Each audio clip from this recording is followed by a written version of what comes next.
shaking, y'all. There's already 3 people in here waiting for Raj. It is your boy, Mark Cordone, episode 48, the Golden Mike Live special Harold and Kumar Happiness Edition with your boy, Raj. And Mark, he's like, he went there, man. I went there. He went there. Making it work. We got a fun one today. Raj is the founder of Java Press. Raj has been featured in places like entrepreneur.com. And today, I can't wait to talk about this. Raj and I are going to talk about not only happiness, but like infusing that happiness into your daily rituals. Raj, I don't know if you know, I was a sociology and neuroscience major, so I'm all about infusing happiness into your daily rituals. That's why we get along, man. That's why we get along. I know. We met like a couple weeks ago, and we were like besties. We were both wearing the same T-shirt, little black T-shirt. I'm actually annoyed. I don't have a polo on right now. I need to go get some red in my hair and make it official. Right on, TC Casey. Let's step up.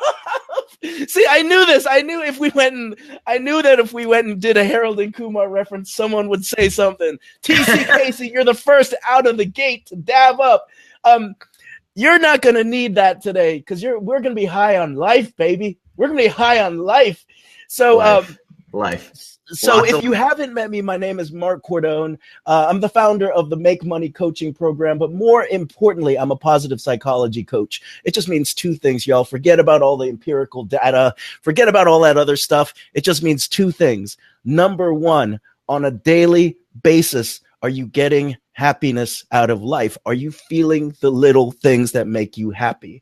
Then number 2, are you living life in full purpose? If you're doing that, you're feeling happy on a daily basis and you're living life in full purpose, you don't need a positive psychology coach. Just drink a cup of coffee and enjoy life. Now, this is the thing. Raj, are you feeling good? Are you feeling good and living life to your full purpose? I am feeling. Dude, I'm feeling great. I'm feeling great. I'm excited. I'm feeling great. I'm feeling excited. I'm just pumped, man. I'm pumped to be here. You excite me just by who you are. And so I could not be happier right now. And I'm excited. Likewise, I've been looking forward to this day. You've been doing a lot of traveling.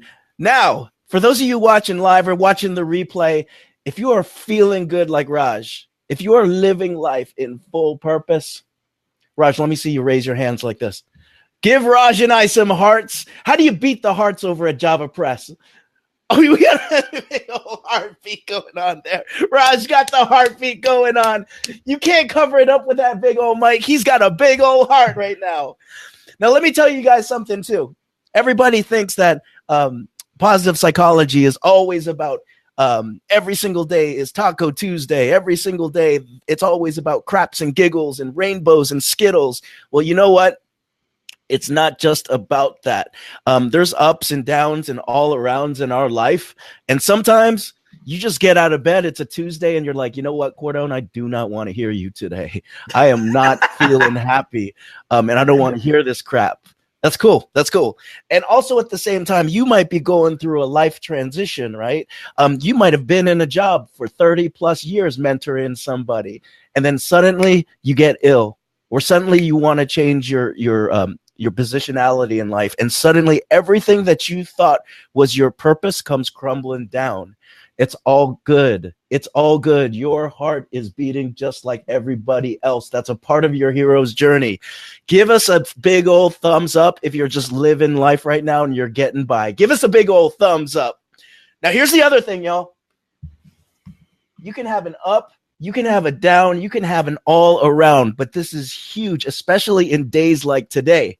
In times like now, if you're feeling optimistic about the future, or if you know somebody who might not be that optimistic and you need to make them, remind them that we have a good future ahead of us. There's another button down there, y'all.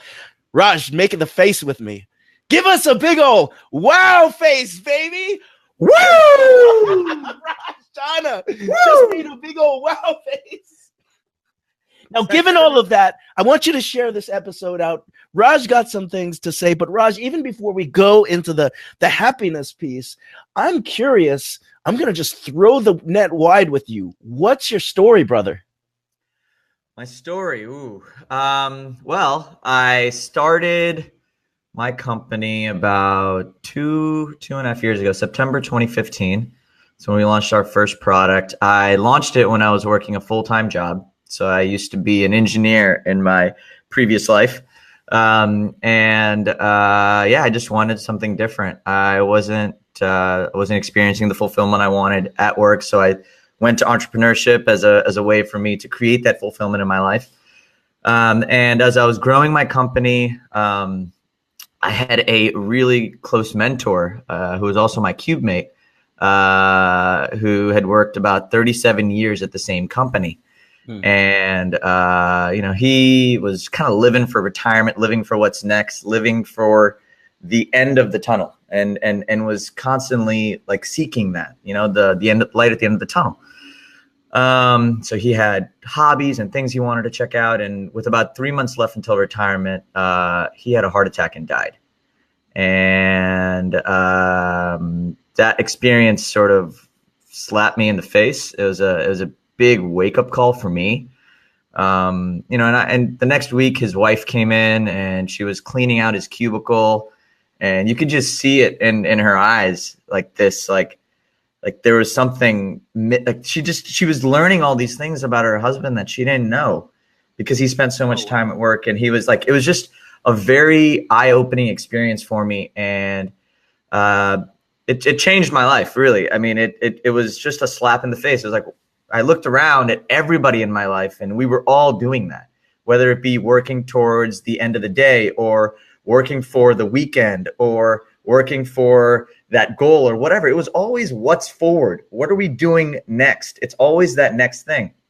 And I realized that we as a culture, as people, are really bad at just having fun right now. We are really bad at just making the most of the moments we have right here, right now. And I thought a lot about my own dad and my own family. I mean, my dad came here, classic immigrant story, with $60 in his pocket and worked his entire life against cards that were stacked against him. And he made it. He did incredibly well, but he never took care of himself, and he never really made time for the things that mattered most for him in the moment. And the idea of something like what happened to my mentor, Jerry, happening to my dad scared the hell out of me. And it just scared me. And it was like, I don't know what I would do if something like that happened to the people I loved. And so when we were creating JavaPress and growing JavaPress, really, the mission of the company sort of evolved from just wanting to. So we create products. We create products for coffee lovers. That's what we were in the beginning. We would create French presses, like manual coffee grinders. We have our own fresh roasted coffee subscription now. But at the time, we were just creating products for coffee lovers. Yeah. After that experience, the mission of the company really evolved and grew.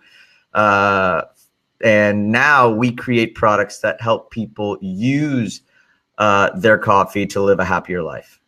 So we transform the ritual of making coffee into an extraordinary daily experience by infusing gratitude, mindfulness, and just fulfillment into little things that you're already doing. Mark, what I realized was that I can't help somebody.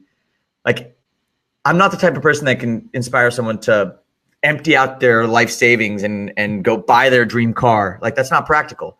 I'm also not the type of guy that can go and say, hey, look, quit your job that's paying you really great benefits and everything, go travel the world. But what I can do, and what's in my control, is I can help people use the experiences, habits, and routines that they're already infusing into their lives and show them how to look at those existing experiences through a lens of purpose. And that's what we do. So that's really all we do. We just help people look at coffee as a gateway to something deeper in their lives. And I'm really happy that you throw that out there, because in many ways, a lot of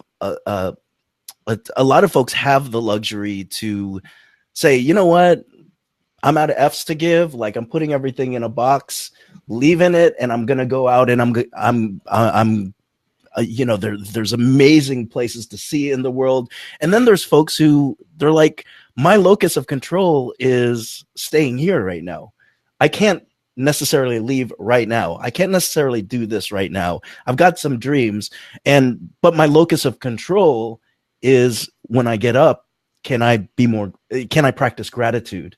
Yeah. Right. Can I reflect on some of the things that are going on in my life? I do want to talk about how do you move from taking a product to turning it into an experience. However, I want to stay on your story for a second. Yeah.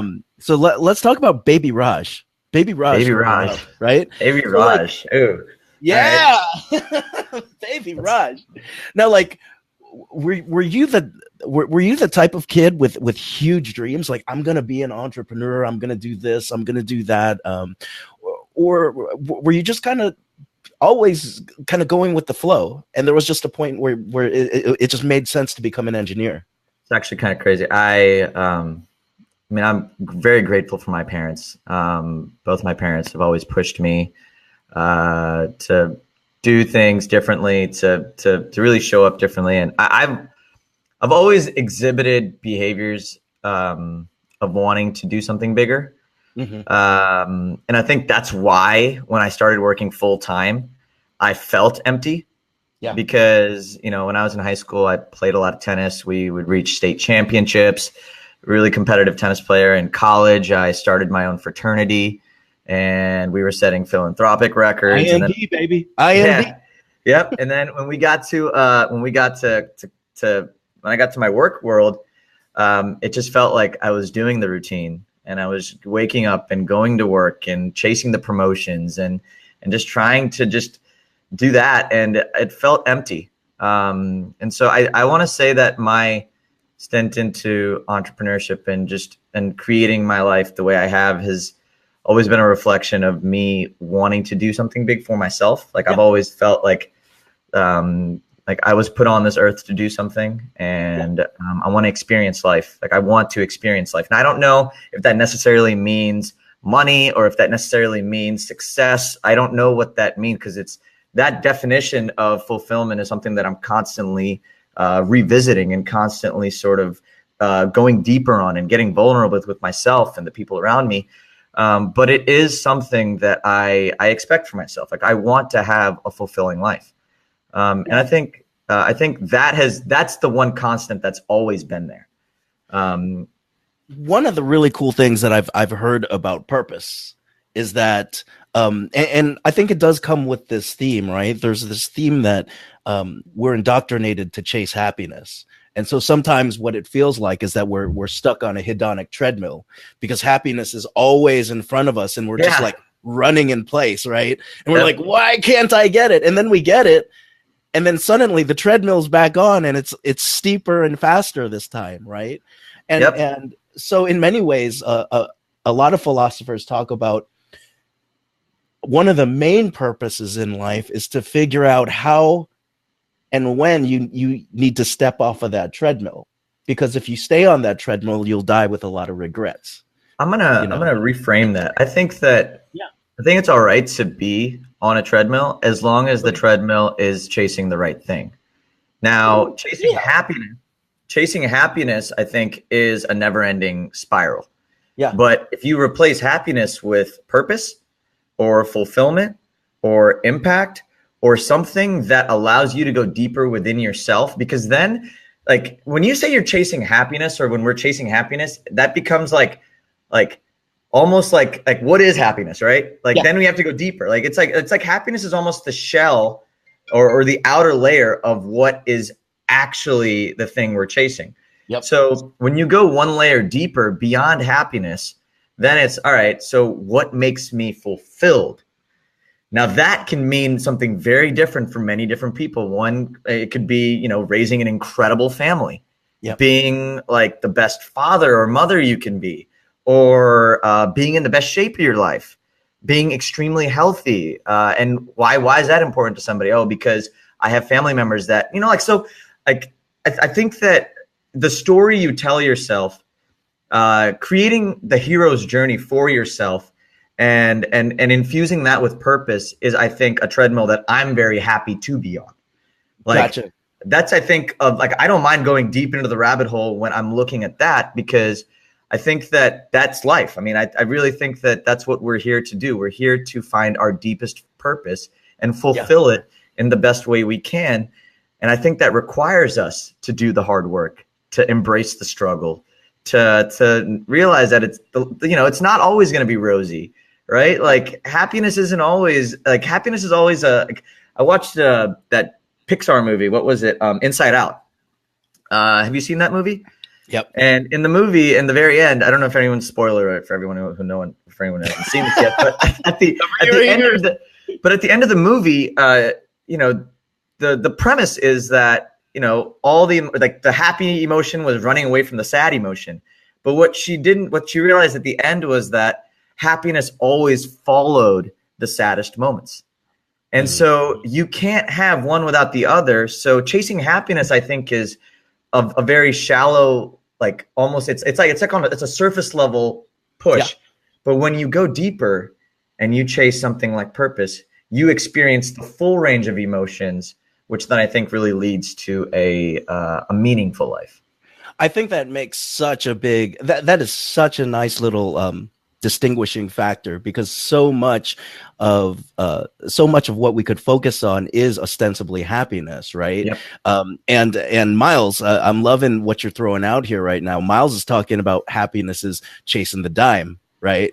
Like, chasing the dime is what really can be killer, right? Yep. And what happens is that we'll chase the dime, and then the purpose gets set to the side. Let me get this dime and everything set first, and then let me put my purpose to the side. That's where it can be really scary. Jorge, we got to say hi to Jorge. Jorge, what's up, Jorge? Puerto Rico. Good to see you, brother. Always good to see you. We also got someone we both know here, Molly. Hey, Molly. Molly's coming in with with Mood Swing Wines tuning in today. It's good to see you, Molly. So let's talk a little bit more about this. You, as Little Raj, all the indications we're kind of pointing, like, here you are, self-starter with your fraternity. Here you were, very high level performer with tennis and where it was that you were leading your team. You always kind of had an idea. When you went into engineering, was that something that you still was that sort of Raj still inside of you, or was that would you say that there was a little bit of settling that was involved? Because definitely. It does seem like a little bit of deviation in your story. So let me, when I was a senior in high school, I had a very close mentor of mine explain engineering as if you have an engineering degree, you can do just about anything when you're older. And growing up in an Indian household, like, my dad, he's an engineer, scientist, PhD, worked in the chemical industry. I mean, like, so I think the almost like the environment that I grew up in really showed me that, being an engineer or being in the chemical, oil and gas sort of industry led to a fulfilling life, which to me at the time meant a lot of money. Like, so I think I was chasing the money. Mm-hmm. And so I went through engineering because of that, right? Because it was all I knew. Now, I always knew I wanted to get into business. My dad has always told me, hey, Raj, the only way to really be free is to have your own business. And so my way of doing that was get an engineering degree, then go get my MBA. And then, when I get my MBA, I'll come out and I'll have the experience to then be an entrepreneur and a business owner, because I wasn't exposed. I didn't know any different. Yeah. So I think that for me, like, because I worked really hard in school and I got the internships, I got the grades. Like, I wouldn't say that I settled in my work ethic. I just went all out in the things that I knew. And that's when I realized that, my dad says all the time, it's like, what you don't know, or what you know, is nothing in comparison to what you don't know. So when I graduated and I read the first book on entrepreneurship I ever read was The 4-Hour Workweek. And that book, I mean, Tim, that book literally like changed my life, because I'm like, oh, whoa, like, I don't need to retire at the age of 6. I can retire every 3 months. Like, that's such an empowering concept. Or like, just it radically blew my mind and made me realize that I really have been playing the game so wrong for so long. But that only happened later. So I think I think I made all the right decisions. I look back on this a lot, and I look back at like everything I've done. I don't regret any of the decisions I've made. Every single thing I've done at every point in my life has led me to where I am right now. And I made the decisions with a sound sense of mind based on things that I knew at the moment. So I wouldn't know. I don't know if settling is the right word, but I did the best with what I knew. I think that's the best way to look at it. Yeah, that makes sense. And then I think it's there's a certain amount of progress that did seem to happen because either through observation of your mentor or so some pieces where you're like, Tim Ferriss, this is not right. Yeah. So let's talk about you're working as an engineer, and then at some point I'm gonna start a side hustle. Or was it a side hustle that you hoped, or was it something you knew that you would grow into what it is today? No, not at all. Okay. So yeah, when I first I started just dabbling on the side in November of 2014, and I launched JavaPress September of 2015. So, I was trying to just make a buck, like learn how to make $1 online. Like I was buying courses. I was trying to do different things in the internet marketing, digital marketing world, because I worked full time and I liked the idea of it being online because I can do it, from anywhere. Yeah. And so, I started, but I don't know if I got the focus that I needed to succeed until I had experienced Jerry's death. I think that I was dabbling. And like, kind of just like, I was doing stuff, but I wasn't like getting the success I wanted. And then all of a sudden I had this experience and I was like, I have no time to waste. Like this, it brought a sense of urgency. And this, like, almost, it was like this, like, and this is something like for me, I went into it expecting myself to figure it out. Like I wanted to figure it out. I had a ton of student loans that I had to pay off. I send money home to my family like every month. Like, I'm doing a lot of things. And so like for me at the time, it was like, I knew that I would figure it out eventually, but I didn't know that I didn't have the vision at the time for it to become like a movement or a mission or something that would be infused with purpose and impact. Like that wasn't a part of the initial equation. The initial equation for me was I only have one life to live. I am experiencing all these people around me who are losing or who aren't doing it right. And I don't want this to be my reality. So I need to change it for myself. I just took complete ownership of getting this done, of being successful, and nothing else mattered for me. Now, for those of you tuning in, we are talking with Raj Jana, founder of JavaPress. We are right in the core of it, like right at the end. Yes, let's do a quick pump break. But like here we are. The loss of Jerry, your mentor. 37 years he had been in one place, looking forward to his retirement, and he's gone like that.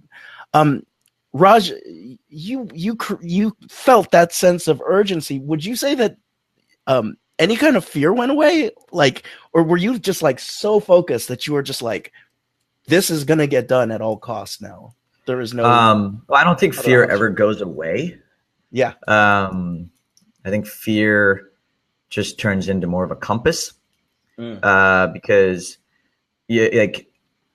I think fear is a really, actually one of my favorite conversational topics. I'm really glad we're doing this. I think fear and purpose are two sides of the same coin. So in order to get to purpose, you have to go through fear.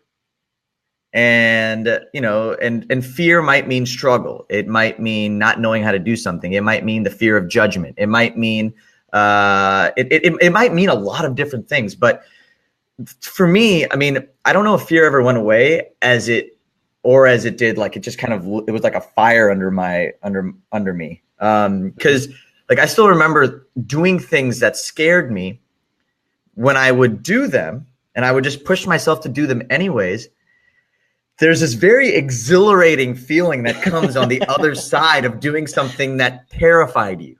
Yeah. Like, whether it be like, I mean, and this can be applied to just about anything in life, whether it be asking out the girl, or like, you know, calling somebody, like doing a cold call, or asking for a sale, or giving a speech, or whatever it is. The butterflies mean that you're doing the right thing. So for me, I think for me, I became very focused, and I mean, I was just obsessed. I think that's the right word. I was obsessed with figuring this out, and I didn't care how long it was going to take. I didn't care how many failures. I just wanted to keep failing forward. And as long as I was failing forward, I knew that I would get to the tunnel that I wanted to be in. And I think that's what Jerry's death did for me. I think fear sharpened my focus. Gotcha. It gave me that honing beacon where I was like, all right, I know exactly where I'm going. And I had tunnel vision. So nothing else kind of got in the way, because fear was acting as that super highway that I had to be on in order to get the things that I wanted to get. Yeah. It also sounds like your engineer brain kicked in at points. I'm going to figure this shit out. You know, it's that's what I'm saying. Like, and our good friend Chris Winfield says this perfectly, but you cannot connect the dots looking forward, only looking backwards. And so when you asked me if there was anything that I felt like I settled with in engineering, like now looking back, I'm like, I am who I am because of that. Yeah, like totally. I learned how to think critically, analytically. Like I took pieces of what I had experienced and applied it and to skill sets and strengths that I have, which only makes you better. I mean, I look at, I think all the experiences you have as like I said, mental push-ups. Like they don't really help you like in the moment. Like you're not really going to get help. Like, yeah, how is math going to help me be a better market, like, you know, like, or a better branding guy? Like, no, like or how's it going to help me start a inspiring movement? It isn't, but it is going to make you sharper. So that when you're in that moment, you'll be able to draw on things because that's how your brain works. Like your brain consciously pulls from your subconscious brain. So the things you're consuming, you don't even know how they're going to play into effect until you're in the moment. You're like, God, I'm really glad I remembered that. Or I'm really glad I took that one class. Or I'm really glad I did that one thing. Like it all comes back at the right moment, which is a very empowering concept, because then it allows you to focus and be present with the things you're doing and the places you are, as opposed to trying to do the right thing for the thing or trying to do the thing you're supposed to do. I think it allows you to experience life to the fullest when you have that. I think that's one of the greatest things, is that we oftentimes will, you know, especially as our like prefrontal cortex is forming, right? We don't understand the value of what it is that we're doing. I mean, I myself am just kind of thinking about the fact that I was like, why did I take this improv class? And why did I take this neuroscience class? And yet I get to be sitting here with you putting it all together right now in this show, you know? And I think it's just amazing for anyone who's gone through things to just be able to, like our brother says, connect the dots as we're looking backwards. I wanted to just ask you, entrepreneurs are constantly doing things that scare them. Right. And so when you talk about purpose and fear being coupled, it makes complete and total sense, because you're pushing your capacity to do things that you sometimes your safety part of the brain tells you don't do that. Don't jump. Yep. What would you say was, in retrospect, something that you've done or accomplished and you're like, there's no freaking way I ever thought I would have made that call, or, you know, gave my 2 weeks? What is one of the things that you're thinking about and you're like, I never thought that I would have ever been able to do that in my life, and focusing afterwards was huge? That's a good question. I don't know if I've ever told myself that I wouldn't be able to do something. Mm-hmm. Um, I think I'm the exact opposite. Like I'm much better at focusing relentlessly on what I do want. Um, like I think that visualization. I mean, I'm a huge visualization and affirmations guy. I live by them. I have stuff printed out in my shower that I read every morning. I have stuff like if you go to my bathroom, man, it's literally like a little fortune cookie. Like there's just stuff everywhere. There's like inspiration. I mean, like literally, like I brainwash myself into positivity, into a frame of mind where the fear of not having something is transformed into the reason why I want something. And and so like for me it's much more focused on that very true core essence of what I really do want. So I think to answer your question, like leaving my job, right? That was, I visualized leaving my job on incredible terms with everybody I worked with, leaving my job with benefits like a severance, health insurance. I visualized that. And I worked until that became a reality like that. But I just told myself that's exactly what I was going to get. I was going to get exactly what I wanted, and I did. And so the dots connected. And so like when I think about everything in my life that I've been able to accomplish, it really is just, it's like you just have to believe that it's going to happen. Like there's no way it's not going to happen. And if you just brainwash yourself into believing that, things line up.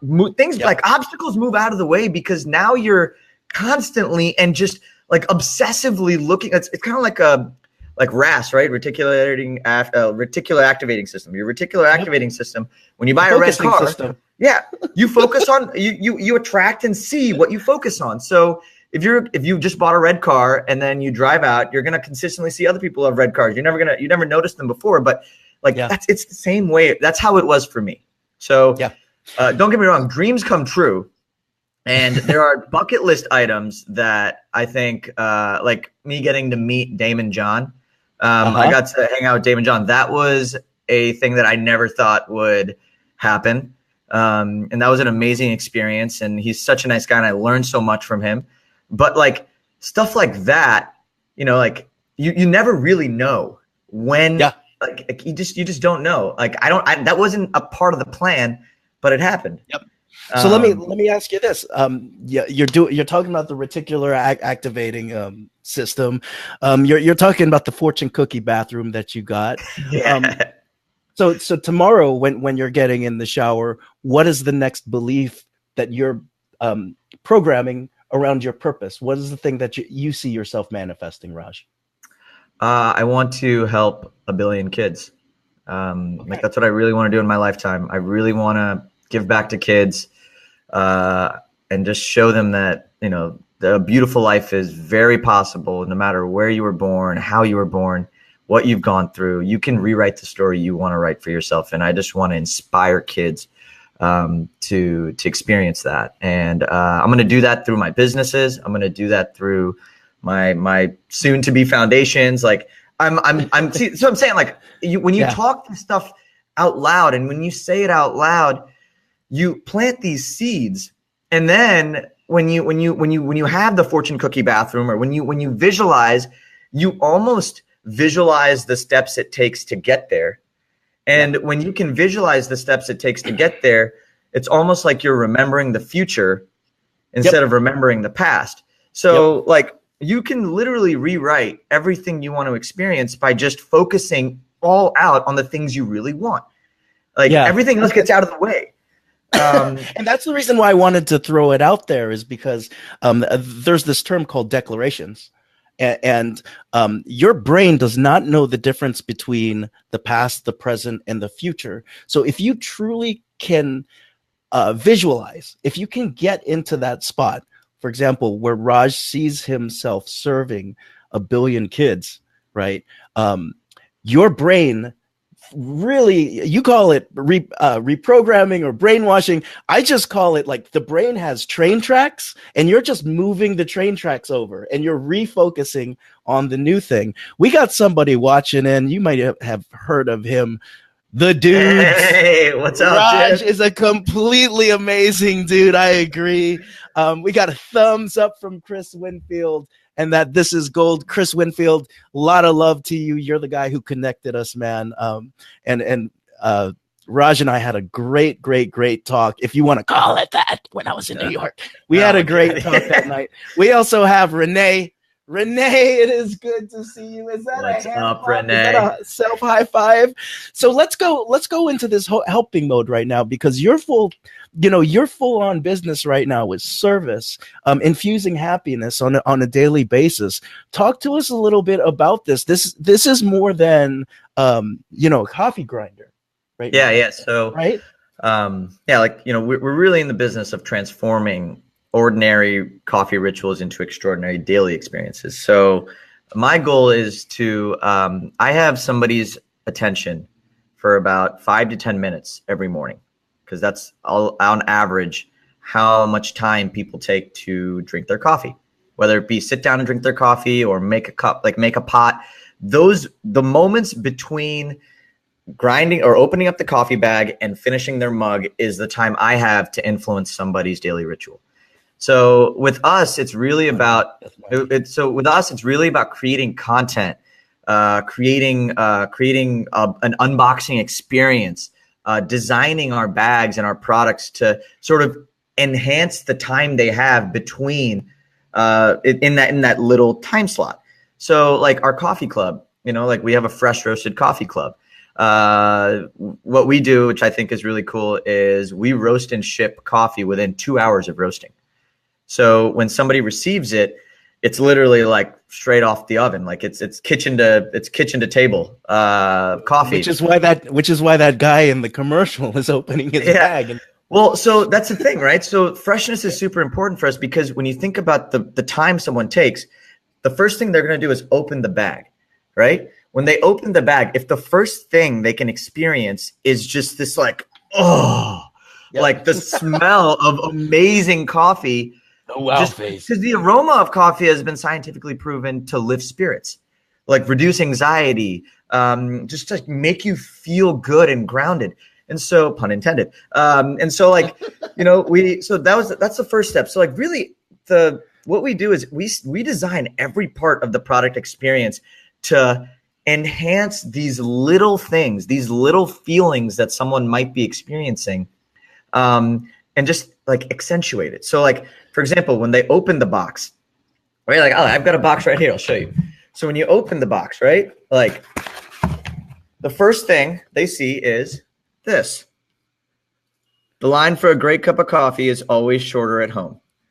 And then we throw in, a card about the actual farmer, the impact this person's making, the difference he's making in the lives of people in his own community. So everything from who we partner with to the way we communicate to every touch point along the customer experience. I and my team are obsessed with making sure that the time people spend making, enjoying, and drinking coffee is used in a way to nurture their spirits and make time for themselves that they normally wouldn't have made.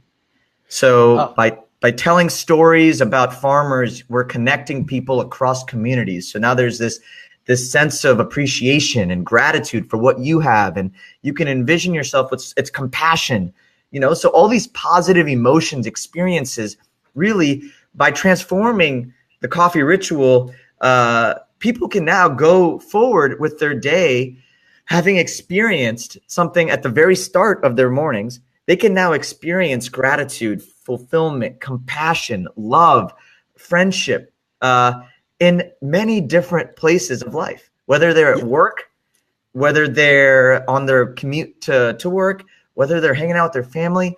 The coffee ritual is a gateway to something much bigger and much deeper. And that's what we obsess around. And the reason we focus on coffee is because coffee is a non-negotiable for most people in their day. And so by transforming something that's already a part of someone's day, we can instinctively create a habit of happiness that's rooted in something that they're psychologically already enjoying. And what I love about that is that you're creating these micro experiences of happiness. And you're very mindful of the fact that in these micro experiences of happiness, you have a very short opportunity to be a disruptor and a positive disruptor in someone's life. And so if someone is just walking through life unconsciously, microsecond of disruptor, next thing you know, you're almost broadening and building on their positive emotions, right? And it's in the same way, like when you're playing a video game, you don't start off with like 5,000 points, but you can rack up these points so that you're feeling amazing at the end of the day, and you're wanting to give back. I love also the idea that there's conscious raising going on. You know, you can start with, okay, here's a card about someone who's someone who literally has worked on putting this together for you with their hands. Can you think about the mug that you're drinking out of, the chair you're sitting in right now, the pen you're holding? Can you think of the hundreds of thousands of hours and people? Like it can like set you off into a wormhole, right? Yes. No. But that's okay. It's a positivity wormhole. Yes, it's an absolute positivity wormhole. And I think that, you know, when you're forcing positivity into existing daily habits, it sticks. It's very sticky, and you carry it with you. And I think that's all we really want. Like, I'm not trying to I think that, you know, it takes a lot of work. It takes hard work to be happy and fulfilled. And I can't do the work for people. But what I can do is I can add gentle nudges, however I can, into different parts of the human experience, so that they can start to make the decisions that they want to make and infuse the passion, love, gratitude into the things that they want to experience. And I think that's all we're really trying to do. And I think that's what everyone's trying to do. I mean, even you as a coach, like, we're really trying to guide and just show individuals that there's an amazing way to live life. And I think what you're talking about, Raj, is the well, on one side of the coin, we've always been looking at, and this is just from a research standpoint, we've been looking more at sort of the negative aspects of life, our negativity biases, right? And that's helped us with survivalism and stuff like that. But also at the same time, what's been coming out is that surrounding yourself with messages, surrounding yourself in environments in which there is a predominantly negative place tends to lean you and skew you towards a negative place. And what other folks are coming out, and your company included, and are pushing the envelope on, are saying, well, if negativity is a contagion, why can't happiness be a contagion? Why can't we make happiness contagious in the same way that negativity? It's actually kind of funny. So, you know, we have a fully written out vision on our website of like what our goal is, right, in the next couple of years. Our goal is to make happiness contagious. Like, that is our mission, which is really funny that you just mentioned that. And we lay out a step-by-step on how we're going to do that. But it's amazing that you mentioned that, because that is literally what we're trying to do. We're trying to change the narrative, and by helping people be happier in their own lives, you subconsciously start to make people around you happy. Absolutely. Because happiness is something that, like you said, it's contagious. It's sticky. People want it. They're looking for it. They're craving it. And by changing the relationship you have with happiness, or the things that bring happiness, I think that's what it's all about. And so, Raj, I also love something that is very it's implied, but I want to make it explicit, is this idea of shared experience in with what's going on. You know, you can have a cup of coffee, you know, when you're reading the paper and stuff like that, but you're also talking about people connecting to other people, like very, very subtly you're talking about that. And I think one of the other things that is really predominant nowadays is this idea of, we have all these ways of connecting, but we're a very lonely society right now. And so one of the ways to get through that loneliness is up the happiness contagion and then connect people. And Yep. I just love the fact that you're doing stuff like, do you need a summer intern, by the way? I'll send you my resume if you need research interns. I'm just joking. I'm just joking. Oh man, that's great. But yeah, I think that there's I don't know if that's explicitly built out, but like I'm hearing community as a big part of this. You know, and that's something we're consistently growing. You know, we're really, so there's no right way to make happiness contagious, I think. Yeah. Like there's just no way. Like, I mean, I don't know how you would, but we're trying. And by all we can really do is just open the door. Our customers, our community, like my team members, I mean, people are just like, they're the real MVPs. I mean, we're living this every single day, I think is the goal. And if people are inspired and want to be about this and want to share it with others, that is a byproduct of the goal. But I think that by making yourself happier, you subconsciously start making other people happier. So this is the question that I've got going out. Raj, you almost have said it all. Almost. I wanted to throw it out there for those of you who are tuning in and you're like, you know, what's been going on? Watch the replay, share it out. But also at the same time, what are the little micro habits that you can infuse into your daily rituals that could even just Kaizen it up, turn the volume up by 1% a day? Raj has talked about a million things. If you've seen, like, if you picked up on the details, I've got a bunch of notes that can improve my life, including putting some things in my bathroom. So I need to find like waterproof paper and stuff for my shower to like put in visualization. print it out and go to like Kinko's or something. You can laminate it there. You're the real deal, man. You're the real deal. Like just print it out, laminate it. And I got, at this point, I think I got a membership there. Like just like with how much stuff I've printed, but it's Shower Guy. Hey, that's your time, right? I mean, like how you talk to yourself is everything. I mean, you know, like if you talk to yourself in a really, if you're nice to yourself, man, you're gonna be nice to other people. Well, and the thing that I wanted to throw out too is that in just kind of interacting with folks, we are oftentimes our worst critic. We are oftentimes the hardest on ourselves. We say things to ourselves that we would never say to our enemies or our friends or our family. And so, Raj, it's so matter of fact, right? But also at the same time, it's so true. You know, like if you want great things to happen, well, treat yourself like platinum. Treat yourself like a diamond. You know, treat yourself like a cup of coffee. I've always said you're the biggest horse you can bet on.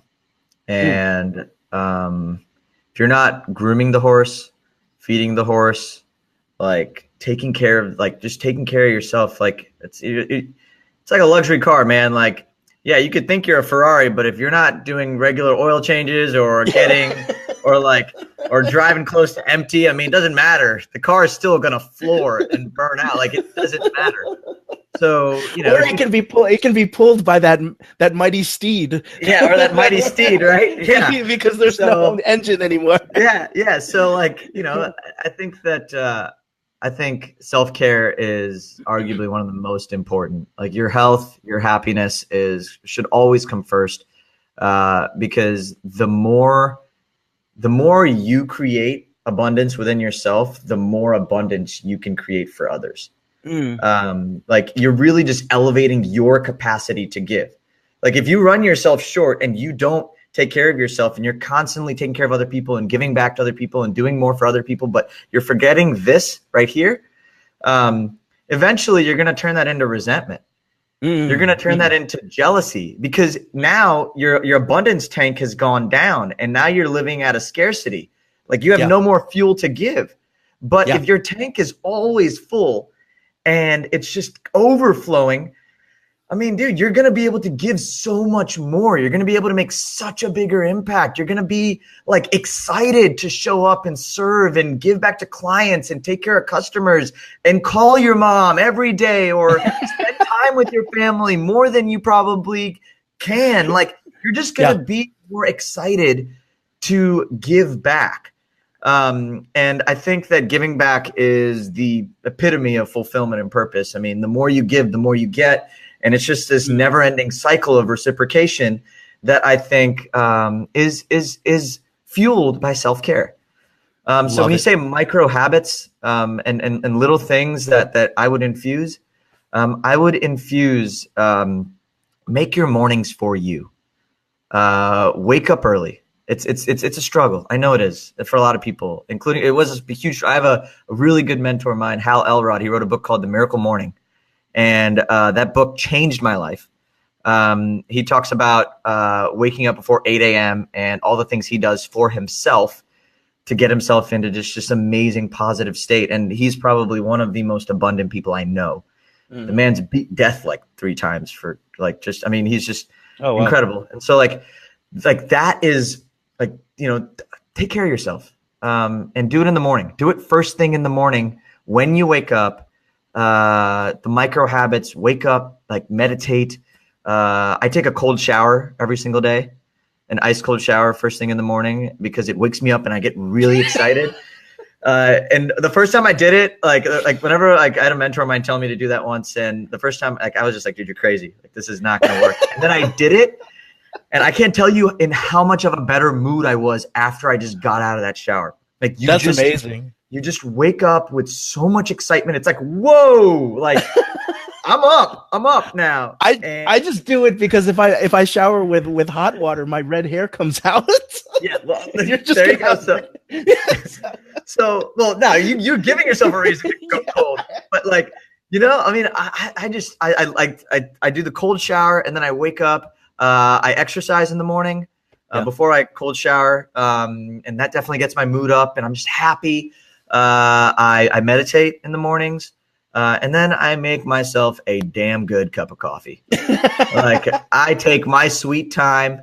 Like after I'm done, I sit down and I drink that cup of coffee. I drink the hell out of that cup of coffee. And I take care of, my mornings are my mornings. I love it. I don't my team knows not to bother me before a certain time. Like I'm just like, that's me. That's my me time.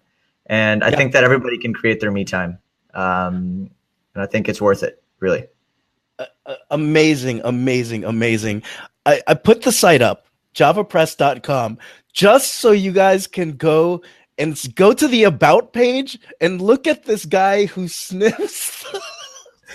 Look at this guy who sniffs the fresh grounds that he's getting. You gotta see this. It's the only thing that I could talk to Raj about during the pre-show. Like I was obsessed with this scene. Like it actually, that was my micro experience of happiness, was seeing this guy open his fresh thing of coffee. Y'all have to see this. Then we'll bring you back for all the B-roll footage and be like, yo, I was, I totally stuttered over this part because it was a great piece. You can see more on Raj, the founder. You can see more on the purpose of the company. It's very purpose driven. More on sort of the mechanism of how do we create these micro experiences? What else am I missing on the site? Because it's just pretty comprehensive. Yeah. I mean, we got a lot of stuff there. If you want to join our coffee club, would love that. If we have equipment, we have a ton of information on how to use coffee to be happier, whether it be brewing tips or intentionally kind of using equipment in a way that enhances the experience. My podcast is there as well. And I think Mark's actually going to be a guest on there pretty soon. There's however you guys want to get involved. I'm just grateful that I get to be here and chat with my good friend. Absolutely. We had a great old time just kind of sitting and getting to know each other in New York, and I just kind of knew that we'd stay connected for a while. Raj, you've said it all except for this. This is why the show's called The Golden Mic. So I want you to imagine right now, a golden mic is coming down from your ceiling over there in Texas, right? And it's stopping in front of you. And for 2 minutes, this golden mic translates into every language, and everyone on earth is listening to your message. So Raj, you are on the Golden Mic Live. You do not have to accept the circumstances that were given to you or the circumstances that you were born into. Every single person has the incredible ability to dream and visualize a better way and a better future for themselves if they dare themselves to dream it. So get out there, find out what you don't know, learn from people, find out people, like, don't be afraid. Don't let fear dictate how far you go or what you're allowed to do. Don't settle. You don't have to settle if you don't want to. Settling is a choice, and a choice that is consciously made by succumbing to fear. So don't let fear win. Wake up every day excited. Take care of yourself. And I can't wait to see the kind of magic you make. Feel free to take that golden mic and drop that golden mic down. Explode that golden mic. This has been episode 48, Golden Mic Live. Mark Cordone, Raj Jana, 2 peas in a pod. I got one final question for y'all. If you're feeling good and you're living at your full purpose, what is your responsibility to the greater good? We'll see you tomorrow. Have a great Tuesday. Peace out. Raj, thank you very much. See ya!